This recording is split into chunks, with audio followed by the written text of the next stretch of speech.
Welcome back to my channel. This channel is about career management, coaching and mentoring, leadership, personal development, and everything in between. I'm happy and excited that you are here with me today. And today I will be talking about how you can excel quickly in your new role.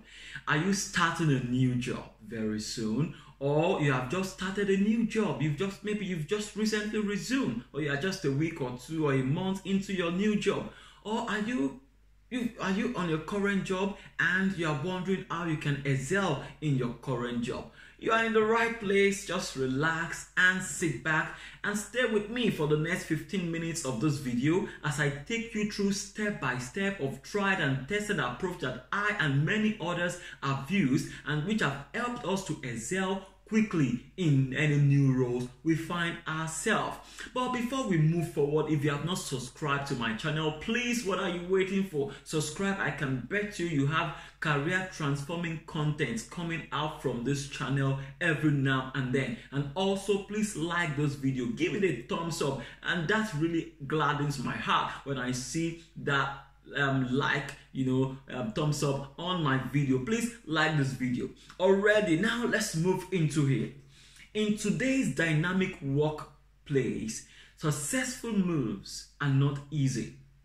I must be very honest with you. You've seen a lot of resignation, the great resignation, people moving from job to another, a lot of movements here and there. Successful moves is not as easy as it used to be. Even for the most qualified and the most hardworking individual, they still find it very difficult to excel very quickly and make early wins in their new role. It is no secret that new managers and new employees, they don't live up to their organization or employers' expectations. In fact, according to a Gartner survey, a whole 49% of people that were promoted within a company are underperforming even up to 18 months after their promotion. Imagine that. In fact, McKinsey also has a report that shows between 27 to 46% of new executives that have moved to new jobs, they are considered failures or disappointed 2 years after. This is significant. And these guys that we're talking about, they have the right skills, they have the right experience, they understand the organization culture, the objectives, they've been vetted and they are found to be culturally fit. So why then didn't they excel quickly in those new roles? See, and that is what we want to address in this video. The actions that you take in the first few months in a new job has a major impact on the success or failure that you would experience in that job. If you are able to build positive momentum early on in your new job, it will propel you throughout your career in that organization. On the other hand, however, if you make some early missteps, you could face an uphill battle for the rest of your time in that job. See, the biggest challenge new hires or newly promoted individuals face during the early days in their new role is staying focused on the right things, because while they are trying to settle in their new role, at the same time they are trying to figure out how they can start making meaningful impact. And at this stage, it is very easy for individuals for you to take on too much. You see, while you are trying to prove yourself, taking all the responsibility that you shouldn't be taking, and then wasting your precious time on non-essentials. Okay, but to help you navigate this stage, okay, your early days in your new job, you need to consider asking yourself some questions that will help guide your action, and you should ask this question on an ongoing basis. The first question you should ask is, how will I or how can I create value? This question is very, very important and pivotal to your success in any new role. How can I create value? Why am I in this new role? Why was this role created? What do the key stakeholders expect me to accomplish in this new role? And what is the time frame that those stakeholders expect the performance to happen? How will my progress be assessed and measured? What are the key performance indicators? How will I create value? You need to ask yourself that question. And while you seek to answer this question, you have to keep in mind that the real answer may not be what you were told during your interview, or when you were appointed, or when you were recruited for the job. In fact, the real answer may evolve as things progress, and as you learn more, and as you become more aware of your daily job description. Remember that you may also have multiple stakeholders to satisfy, not just your direct or your immediate boss. And each of those stakeholders may have divergent views that constitute success. So they may see success differently. So what is essential is for you to understand the full set of expectations so that you can reconcile and satisfy them to the greatest degree possible. How will I create value? That is a very important question to ask. The next question you need to ask is, how am I expected to behave? How am I expected to behave? You see, unless you are hired to change the culture of your new organization, you should strive to understand and also conform to its most important norms of behavior. See, let me tell you something. I moved recently from a Big Four consulting firm to the public sector. I went to my new job with all the zeal and the energy. I wanted to effect change and the like. But I soon realized that if I need to make any meaningful impact, I need to demonstrate an understanding and assimilation of the corporate culture. You see, although it was a bit laid back compared to my Big Four experience, but then I realized that it is important for that culture, for people to be able to see, that this person fits here. See, one thing is that when you don't try to assimilate or imbibe those culture, it's people around you, we look at you as, oh, maybe, yeah, it doesn't belong here, you see, and that is not good for a new starter. Or you create a situation where you against us, against them, you against us, or scenarios like that. You have to avoid it. Try as much as possible, assimilate those cultural norms. Seek to understand them, be aware, and this may be different across department, or even depending on the level you are operating. But it is very important to have that expectation of behavior and try to act accordingly. So I talked about how you can create value. You can actually ask specifically, what do you expect to see from the boss, from the people you are working with? What does success means to you?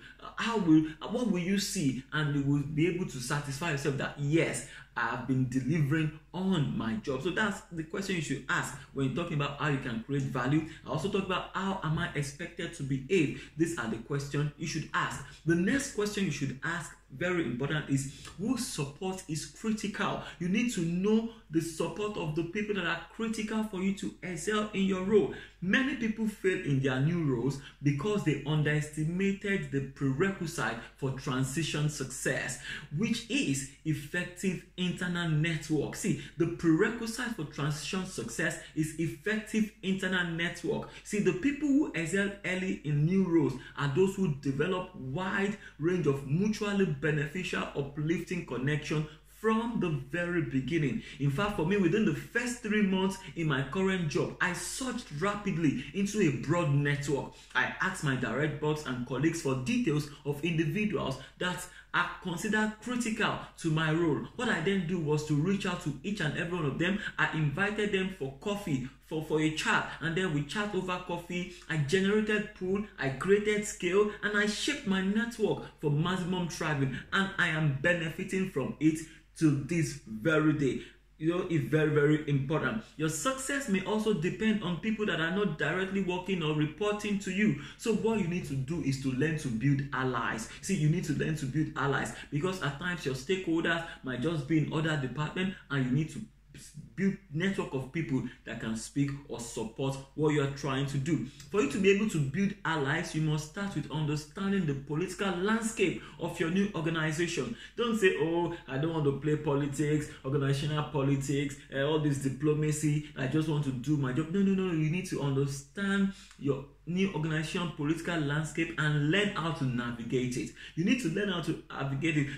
How do you do that? Ask yourself, who has power and influence? Who are the people that that people go to for, for advice, for question? Who are the people that make valuable contribution? Who has power and influence? Okay, whose support is crucial and why? You need to know. Ask yourself, ask people around, whose support is crucial and why is their support crucial? Arm yourself with all this information. You can then focus on how you will secure their backing. With those information, you then know how to play your card, how to play your game to get them into being your allies. And remember, beyond just building relation, you have to go beyond building relationship with them. You need to understand what they themselves are trying to accomplish in the organization, what are their own goals, and how you can help them. Very, very important. In fact, if you are able to identify and help them, they will reciprocate. They will pay you back. They will work with you. They will be your ally. Reciprocity, remember, is the firmest foundation on which to build allies. The next question you can ask yourself, how will I get some early wins? Oh, very, very important. When you start a new job, think about how you can get some early wins. What are the quick, tangible improvements that you can make in the organization that will create a sense of momentum for you? When you are able to achieve quick, tangible improvement, it energizes your colleagues because those early wins create a sense of momentum. When you do those things well, see, they will build your credibility. People will begin to trust you, and that will accelerate your learning, and then it will give you the right to even make deeper and meaningful changes in the organization. So you need to identify the most promising way to make quick and positive impacts, and then you organize to do so in the most efficient and effective way as much as possible. See, for example, you can what I did in this regard, to look at the existing process in my new organization, and I try to identify what I can do to strengthen those processes. In fact, what I then do is to look at that process end to end and identify what could go wrong in those processes, and then I suggested a control mechanism to mitigate what could go wrong. My direct boss was impressed, and then that really gave me opportunity to even effect even deeper changes in my department. So very, very important. Number one, I said, how will I create value? That's the first question you should ask yourself. Number two, how am I expected to behave? Number three, whose support is critical? And the next question you should ask yourself is, how will I get some early wins? So the next question is, what skills do I need to develop in this role? What skills do I need to excel in this role? As Marshall Goldsmith said, he's a renowned executive coach, what got you here won't get you there. And that is a fact. What new skills do you need to develop? The skills and the abilities that got you to this point, that got you the promotion, that got you the job, will not take you to the next level. For you to be successful in your new job, don't fall into the comfort zone trap. You have to learn new skills. You have to do new things. For instance, when I got into my new job, I had to subscribe to some journals, do some research, write some certifications, write some examination, and do so many readings so that you are well equipped for you to be able to deliver on your new role. See, what that means is that it doesn't mean you cannot get off to a good start. It doesn't mean you can't hit the ground running. But what it means is that you need to identify the new capabilities that you need to develop in order to excel in the role. So when you identify this early enough, the better. If you don't grab the essential points, it will reduce the potential of future career advancement. So it is very important. And if you are a new manager, or you are a new leader, or you are a new executive, you are and you are starting a new job, you also want to ask yourself, how do I grow my influence? Influence is very, very important. When landing a leadership role at a new company or getting promoted into management, many of us will wonder, how can I hit the ground running? How can I add value? How can I be recognized? Now, for you to be able to grow your influence, you need to first start with building trust. You need to start with building trust. Before you can lead people, you need to form connections with them. You cannot lead people you don't connect with. Otherwise, there will be chaos, there will be frustration. So to start building the foundation of trust, you need to be honest. You need to honor your commitments. When you are wrong, you need to admit that you are wrong, okay? And also learn to communicate effectively. Be vulnerable. Show that you are vulnerable and be helpful. Genuinely be helpful. Help other people and show people that you care. You see, when people, at the end of the day, it is how you make people feel. It doesn't matter your title. In fact, I don't care about what the title you carry. I only care so much about how you make me feel. So when you make people don't forget how you make them feel. So for you to build trust, show that you genuinely care about people.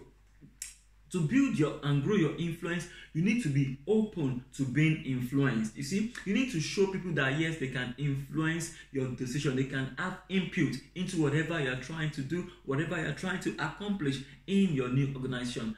People at all levels, see, they want to know that they are relevant. They want to know that their opinion and their input count. So you learn to drive collaboration and inclusion. Nothing sends a stronger signal than a person who is open to hearing and learning from the perspective and opinions of others. So you need to be somebody that is open to other people's opinion. Show that you are taking that input. Use it in your work. Drive that collaboration. Let them be involved in whatever you are doing. And number 3, for you to be able to grow your influence is to adapt your message to your audience. Oh, don't just talk and adapt your message. You have to persuade and influence people, okay, by winning both their hearts and their minds. Not only heart or mind, both heart and mind. What does this mean? How you communicate with your team is key to accomplishing both. So many people, most of all, we prefer a method of communication that is specific to our style. You know, we tend to favor either the art. For instance, you like to tell story, you know, connect the dots to make your point. Very compelling and mind-moving story. You know, that speaks to the art. And some people, they just focus on the mind. They seek the facts. They provide lots of evidence to support their point of view. But see, for you to grow your influence, you need both. You need to craft a message with your audience in mind. So the people that will be receiving the message should be your focus.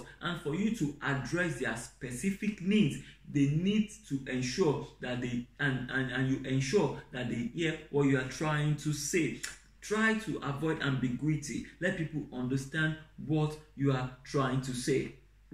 So for you to be able to grow your influence, I have said you need to start to build trust. You need to be open to being influenced, and you need to adapt your message to your audience. So if you are starting a new job, if you are starting a new role, or you are wondering how you can excel quickly, apply this principle. I have applied and I can tell you today I'm excelling in the jobs that I am doing. I am really in a happy place in my career at the moment. So if you follow these steps, I believe you will excel quickly and grow your influence in your new role. I believe strongly that you have picked 1 or 2 things from today's video. Please give this video a thumbs up. Also subscribe if you have not subscribed, like this video and share with your friends. Thank you for watching, and I'll see you in my next video. Bye.